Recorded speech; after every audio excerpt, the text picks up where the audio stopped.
तुम्हें देवताओं का पूरा संदेश मिल गया है। भगवान जी का संदेश चैनल में आपका स्वागत है। अगर आपको वीडियो पसंद आए तो कृपया सब्सक्राइब और लाइक करें। मेरे प्रिय बच्चे, मनुष्य के जीवन में जब दुविधा की घड़ी आती है तब वह बेचैन हो उठता है। यह दर्शाता है उसका ईश्वर के प्रति जरा भी विश्वास नहीं है। वह भयभीत हो उठता है और जिस मनुष्य के भीतर बसता है उसके भीतर मेरा वास वास्तव में हो ही नहीं सकता। मेरे प्रिय, यह बहुत ही दिव्य संदेश है और यह संदेश उन नेत्रों तक ही पहुंचेगा, उन आत्माओं तक ही पहुंचेगा जिनके जीवन में चमत्कार की घड़ी घटने वाली है। आज जब तुम तक यह पहुंचा है तो यह प्रामाणिकता है कि तुम्हारे जीवन में बहुत ही सकारात्मक बदलाव होने वाले हैं।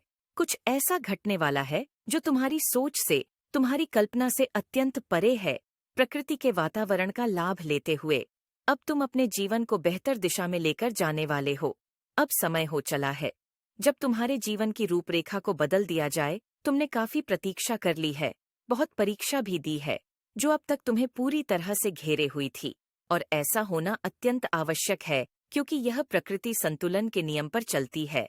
यहाँ प्रत्येक चीज संतुलन के आधार पर ही चलता है। यदि समुद्र का जल वाष्प होकर सूर्य की ऊर्जा में समा आता है, यदि वह बादल बनता है तो अंततः वही वर्षा बनकर उसी समुद्र को भरने का कार्य करता है। यही नियम मनुष्य की क्रिया पर भी लागू होता है। यही नियम मनुष्य के विचारों पर भी लागू होता है। किसी भी जीव का जीवन इन नियमों से वंचित नहीं है। फिर अत्यंत ही विशाल जीव हो, यह तुम्हारे जीवन पर हर समय कार्य कर रहा होता है। इसलिए तुम्हें यह समझना चाहिए कि तुम जो भी क्रिया कर रहे हो, प्रतिक्रिया स्वरूप में तुम्हारे जीवन में भी वह घटना घटने ही है। तुम जो भी विचार कर रहे हो वह प्रतिक्रिया स्वरूप में तुम्हारे जीवन में घट कर रहेगी। इसलिए तुम्हारे विचार जितने ज्यादा नकारात्मकता से भरे होंगे, जितने ज्यादा संदेह होंगे, तुम्हारे विचारों में उतने ही ज्यादा मात्रा में तुम्हारे जीवन में संदेह की, संशय और नकारात्मक परिस्थितियां उत्पन्न होने लगेंगी। इसलिए जितना ज्यादा संभव हो सके अपने विचारों को सकारा परिस्थितियों से भर डालो। अपनी संगति को तुम्हारे भीतर संदेह उत्पन्न न करें जो तुम्हें असुरक्षा की भावना से ग्रसित न करे। मेरे प्रिय बच्चे, यह तुम्हारे लिए अत्यंत आवश्यक है क्योंकि यह तुम्हें संदेह की परिस्थितियों से भर जाएगा। यदि तुम ऐसे लोगों के साथ रहोगे जो तुम्हारे मित्र हो या तुम्हारे मित्र ना हो, जो तुम्हारे कार्य क्षेत्र के हो या फिर तुम्हारे साथ के हो, लेकिन यदि वह सब तुम्हारे भीतर असुरक्षा की भावना उत्पन्न करते हैं, तुम में किसी भी प्रकार की कमी को गिनवाला में अपने संगति का वास्तविक चुनाव करना होगा।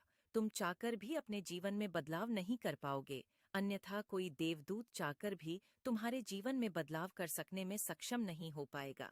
प्रिय बच्चे, मैंने तुम्हारा चुनाव किया है क्योंकि तुम एक बेहद ही पुण्य आत्मा हो। तुम्हारे भीतर पवित्रता कूट कूट कर भरी हुई है। वास्तव में तुम शांति प्रिय जीवन चाहते हो, लेकिन संसार की रीति ऐसी है, मनुष्यों का विचारधारा इस प्रकार से कार्य कर रहा है कि वह हिंसात्मक होते जा रहे हैं। वह एक दूसरे को गिराकर, एक दूसरे का पतन करके ऊपर की ओर उठना चाहते हैं। वह अपनों से ही लड़ना चाहते हैं और अपनी विद्या को अपने बल का